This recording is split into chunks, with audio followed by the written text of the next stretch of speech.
ఉమ్మడి ఆదిలాబాద్ జిల్లాను చలి వణికిస్తోంది. సాధారణం కంటే తక్కువ ఉష్ణోగ్రతలు నమోదవుతున్నాయి. దీంతో జనం ఉక్కిరిబిక్కిరి అవుతున్నారు. మరో 2 రోజుల్లో చలి తీవ్రత పెరిగే అవకాశం ఉందంటున్నారు వాతావరణ అధికారులు. చలి తీవ్రతపై మరింత సమాచారం మంచిర్యాల నుంచి సాగర్ అందిస్తారు. రాష్ట్రంలో చలి పంజా విసురుతోంది. కనిష్ట ఉష్ణోగ్రతలు పడిపోతున్నాయి. ఉమ్మడి ఆదిలాబాద్ జిల్లా వ్యాప్తంగా కూడా గత 2-3 రోజులుగా కనిష్ట ఉష్ణోగ్రతలు తగ్గుముఖం పడుతున్నాయి.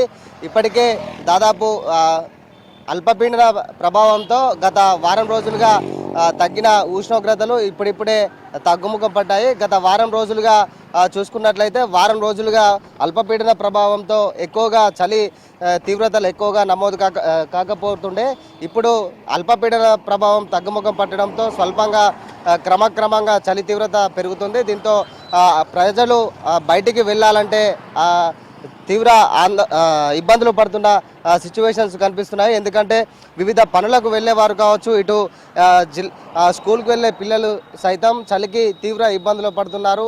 ఆసుపత్రుల్లో కూడా జాయిన్ అవుతున్న పరిస్థితి. ఒక్కసారిగా వాతావరణంలో మార్పుల కారణంగా ఇటు జలుబు, దగ్గు, అస్తమా వ్యాధిగ్రస్తులైతే తీవ్ర ఇబ్బందులు పడుతున్నారు. దీంతో ఆసుపత్రులకు క్యూ లైన్ పడుతున్నారు. ఉదయం లేస్తేనే ఇంటి బయట ఎండ ఎప్పుడు వస్తుందా అని చెప్పేసి వెయిట్ చేస్తున్న పరిస్థితి.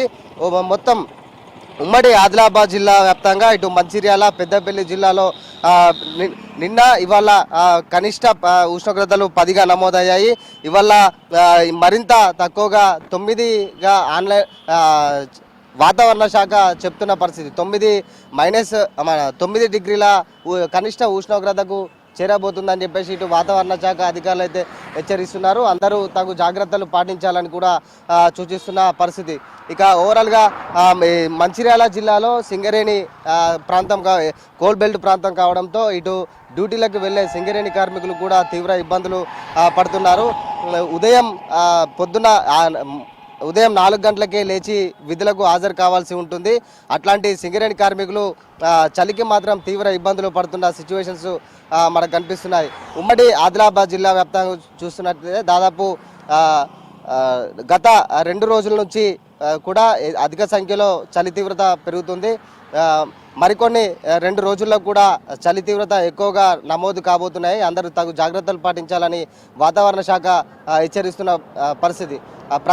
బయటికి వెళ్ళే వాళ్ళందరూ అత్యవసరం అయితే తప్ప బయటికి వెళ్ళాలి. లేదంటే మాస్కులు కావచ్చు, ఉన్ని దుస్తులు కావచ్చు ధరించి వెళ్ళాలని చెప్పేసి ఇటు వైద్యులు సూచిస్తున్నారు. చిన్నపిల్లలు అయితే జలుబు, దగ్గు తీవ్ర ఇబ్బందులు పడుతున్న సిచ్యువేషన్స్. వృద్ధులకైతే ఈ చలి తీవ్రత తీవ్ర ఇబ్బందులకైతే గురి చేస్తుందని చెప్పుకోవచ్చు. ముఖ్యంగా హార్ట్ స్ట్రోక్ ఉన్న వారమైతే ఖచ్చితంగా వాకింగ్ కావచ్చు, జాగింగ్ కావచ్చు చేయాలని చెప్పేసి వైద్యులు తెలుపుతున్నారు. ఎందుకంటే చలికాలంలో హార్ట్ స్ట్రోక్ అనేది ఎక్కువగా, పక్షవాతం కావచ్చు ఇలాంటివి ఎక్కువగా వస్తుంటాయి. అందుకోసం తగు జాగ్రత్తలు పాటించాలని చెప్పేసి ఇటు వైద్యులు సూచిస్తున్నారు. ఉమ్మడి ఆదిలాబాద్ జిల్లా వ్యాప్తంగా ఇవాళ 10 డిగ్రీల కనిష్ట ఉష్ణోగ్రత నమోదైంది. రేపు ఎల్లుండి కూడా 9 డిగ్రీల కనిష్ట ఉష్ణోగ్రతలు నమోదు అవుతాయని చెప్పేసి వాతావరణ శాఖ హెచ్చరిస్తున్న పరిస్థితి. దీనికి అనుగుణంగా అందరూ కూడా తగు జాగ్రత్తలు తీసుకోవాలని చెప్పేసి తెలుపుతున్న పరిస్థితి. ముఖ్యంగా ఈ గోదావరి ఏరియా కాబట్టి గోదావరి బెల్ట్ ఏరియాలో ఉన్న మత్స్య కార్మికులు అయితే ఇటు చేపలు పెట్టడానికి వెళ్ళి తీవ్ర ఇబ్బందులు అయితే పడుతున్నారు. ఎందుకంటే వాళ్ళు ఎర్లీ మార్నింగ్ 4కి వెళ్ళి చేపలు పట్టేందుకు వెళ్తారు. వాళ్ళందరూ కూడా తీవ్ర చలికి ఇబ్బందులు పడుతున్నారని చెప్పేసి ఆవేదన వ్యక్తం చేస్తున్న పరిస్థితి. ఇటు స్కూల్ పిల్లలు కావచ్చు, వివిధ పనులకు వెళ్ళే వారందరూ చలికాలంలో తగు జాగ్రత్తలు తీసుకోవాలని హెచ్చరిస్తున్న పరిస్థితి. కెమెరా పర్సన్ మల్లేష్తో సాగర్, V6 న్యూస్, మంచిర్యాల నుంచి.